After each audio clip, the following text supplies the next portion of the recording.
जय श्री राम। मैं पंडित हर्षेय पौनीकर आप सभी लोगों का मेरे भाग्य चक्रवर्ती फॉर्चून टेलर करार में बहुत बहुत हार्दिक स्वागत करता हूं। आप सभी लोगों को भगवान नरसिंह प्रकटोत्सव की बहुत बहुत हार्दिक शुभकामनाएं। और मेरा चैनल पसंद आए तो लाइक अवश्य करें और मेरे चैनल को सब्सक्राइब जरूर करें ताकि समय समय पर आपको काफ़ी ज्ञानवर्धक जानकारियाँ प्राप्त होती रहे। आज हम बात करने जा रहे हैं भगवान नरसिंह की। देखिए, भगवान नरसिंह जी का जो प्राकट्य है वैशाख शुक्ल पक्ष के चतुर्दशी तिथि को हुआ था। चतुर्दशी तिथि जो है इसका कारक शुक्र माना गया है और ज्योतिष में भगवान नरसिंह का संबंध जो शास्त्रों में बताया गया है वो धनु राशि में जो पूर्वाषाढ़ा नक्षत्र आता है वो उसमें उससे संबंध है। और धनु राशि जो कालपुरुष के कुंडली की नवम भाग्य भाव की राशि धर्म की राशि है। वो धर्म की स्थापना के लिए पापी को संहार करने के लिए भगवान विष्णु ने समय समय पर अवतार लेते रहे हैं। इसमें से एक अवतार भगवान नरसिंह का भी है और इनका संबंध शुक्र ग्रह से है। यदि आप शुक्र राहु से पीड़ित है या शुक्र आपके इस नक्षत्र में तो आप इनकी आराधना करेंगे तो ज़्यादा अच्छे फल आपको प्राप्त होंगे। सरल आराधना है इनकी, जैसे इनके साधारण रूप से आराधना कर सकते हैं पर इनकी तांत्रिक रूप में भी आराधना की जाती है और सात्विक रूप में भी आराधना की जाती है। काफ़ी लोगों के कुल देवत भी है और इनका प्राकट्य हुआ था जो अभी स्थान है पाकिस्तान के पास में इस्लामाबाद या इसके अफ़गानिस्तान के वहाँ पे है जहाँ तक इनका स्थान है। और जहाँ पे यह प्रकट हुए थे श्री हिरण्याकश्यप जो राक्षस कुल से आते थे, भक्त प्रहलाद के पिताजी थे, उनका वध किया गया था क्योंकि उन्होंने ब्रह्मा जी की घनघोर तपस्या करी थी। उन्होंने वर प्राप्त किया था कि मैं अमर हूँ, मेरे को कभी मृत्यु न हो प्राप्त हो, परंतु ऐसा आज तक कोई हुआ नहीं है। और इसी प्रकार उनको जो है अजर अमरता का वरदान प्राप्त करना था परंतु उनको नहीं प्राप्त हुआ और उन्होंने तो ठीक है बोले वरदान तो नहीं दे पाएंगे, तो उनका कि ठीक है मैं किसी इंसान से मरूँ, किसी पशु पक्षी से मरूँ करके, ठीक है। और साथ में ना किसी स्त्री के हाथों मेरी मृत्यु हो और न किसी बच्चे के हाथों मेरी मृत्यु हो।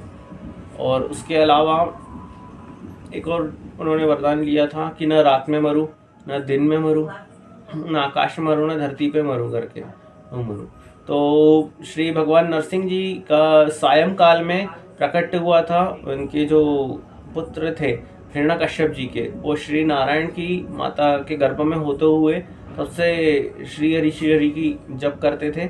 और साथ में जो है उनके नारद जी द्वारा इनकी माता जो कयाधु थी उनको हरि की भक्ति का सूत्र बताया था। तो जो हरि का नाम जपते थे ये भी गर्भ में अपने श्री हरि का जप निरंतर करते थे, नारायण की भक्ति में रम गए थे भक्त प्रहलाद जी। और जो इनके पिताजी थे वो स्वयं को भगवान सिद्ध करना चाहते थे। उनका कहना था कि आप मेरी पूजा कीजिए, बाकी किसी की पूजा बिल्कुल नहीं कीजिए, मैं ही भगवान हूँ इस धरती पे। यानी कि जो बहन थी होलिका जी, तो हम होलिका महोत्सव मनाते हैं।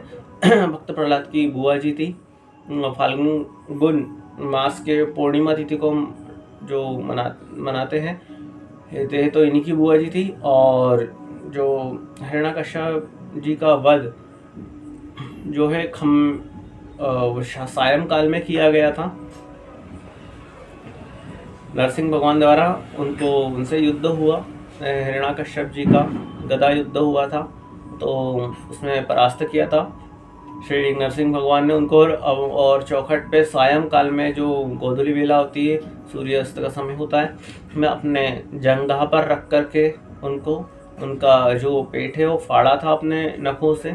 और इस दिन उनका जो प्राकट्य हुआ तो खंबे में हुआ, तो वो जो खंबा था वो औदुंबर के वृक्ष का था, लकड़ी से बना हुआ था। और इस दिन औदुंबर के वृक्ष के नीचे दीपदान अवश्य करें, उनका पूजन अवश्य करें, मंगल स्तोत्र का पाठ करें, नरसिंह स्तोत्र का पाठ करें, या एक जो बीज मंत्र है इनका श्रोम जो बीज मंत्र है इसका करें, क्योंकि ये इसे अभयता का वरदान देते हैं और लक्ष्मी की भी प्राप्ति अवश्य कराते हैं। और सिर्फ इस दिन एक ही देवता का प्राकट्य नहीं हुआ था, इसके साथ में ये अपने मस्ती में काफ़ी चूर हो गए थे।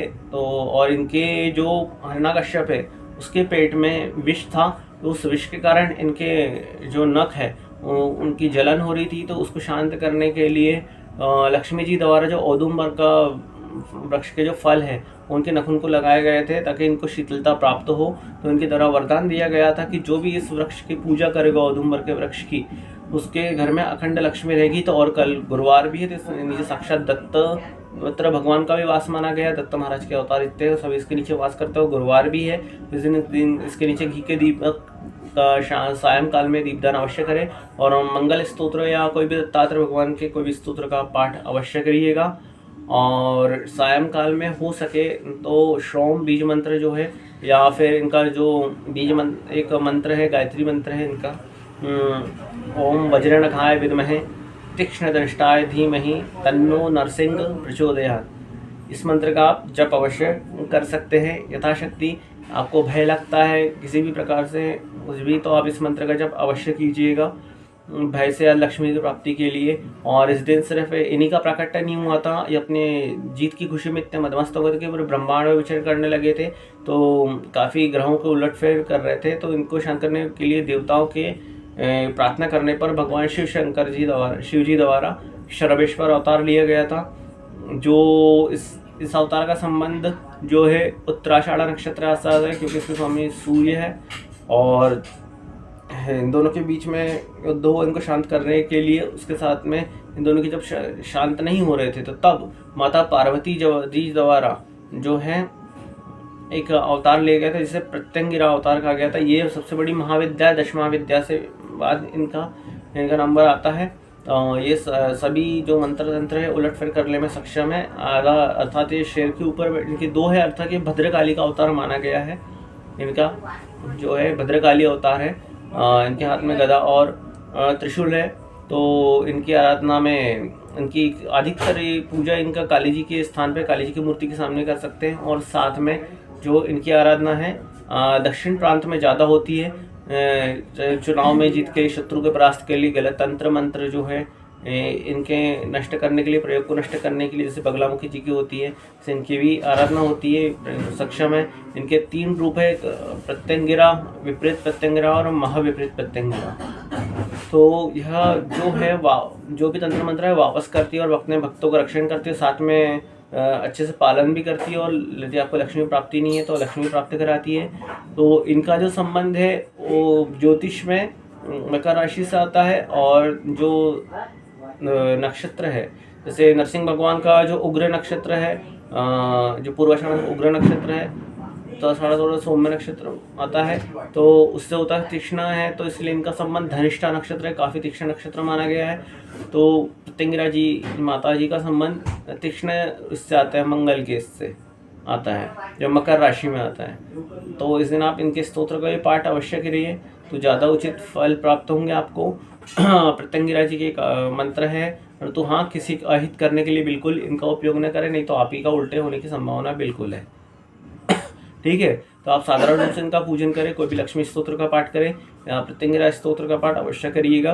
या फिर प्रत्यंगिरा के जो गायत्री मंत्र उसका आप जब करते हैं, प्रत्यंगिरा विद्महे शत्रुषिधन्य धीमहि तन्नो देवी प्रचोदयात्। मैं लिख करके नहीं बताऊंगा, आप नोट कर सकते हैं वैसे ही। ठीक है, और इस प्रकार आप आज इसका आप प्रार्थना कीजिए और औदुंबर के वृक्ष के नीचे दीपदान अवश्य कीजिएगा साधारण रूप से। और प्रार्थना कीजिए आपके घर के जो है सब शत्रुओं के शत्रु बुद्धि का नाश हो, जो भी ग्रह बाधा आपकी नष्ट हो करके। अवश्य किसी विष्णु भगवान के मंदिर में अवश्य या देवी के मंदिर में अवश्य जाइएगा। और मेरे इस चैनल को सब्सक्राइब करना बिल्कुल भी ना भूलिएगा। अन्य कोई जानकारी तो आप मुझसे कांटेक्ट कर सकते हैं। धन्यवाद, नमस्कार।